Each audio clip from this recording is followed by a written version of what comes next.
কৃষ্ণের নামের যে অপ্রাকৃত শব্দ তরঙ্গ, কান দিয়ে শ্রবণ, চোখ দিয়ে শ্রীকৃষ্ণের যে অপ্রাকৃত রূপ দর্শন, জীব দিয়ে শ্রীকৃষ্ণের ভক্তাবশিষ্ট প্রসাদ গ্রহণ, আর শুদ্ধ সেবাপরায়ণ চিত্তে ভক্তের সাহচর্যে কৃষ্ণ তত্ত্ব বিজ্ঞান যদি আমরা অনুশীলন করি, তাহলে ধীরে ধীরে ধীরে ধীরে আমাদের ভেতরের যে কৃষ্ণ প্রেম, কৃষ্ণ চেতনা বিকাশের মধ্য দিয়ে কৃষ্ণকে আমরা প্রত্যক্ষভাবে বা অপ্রত্যক্ষভাবে উপলব্ধি করতে পারবো।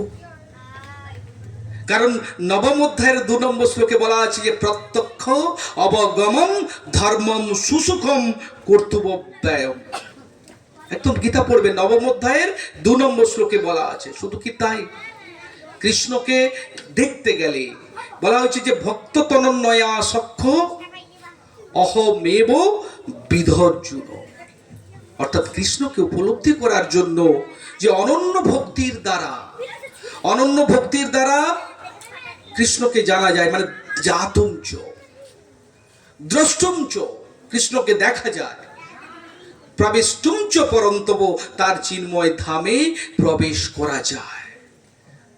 আমাদের যারা সাধারণ ভক্ত হতে চাইছি, যারা ভক্তি জীবন ইতিমধ্যে প্রবেশ করতে চাইছি, এটা মনে রাখতে হবে, অবিশ্বাস এবং সন্দেহের দ্বারা মৃত্যুর কাছাকাছি যাওয়া যায়, কখনো কৃষ্ণের কাছাকাছি যাওয়া যায় না।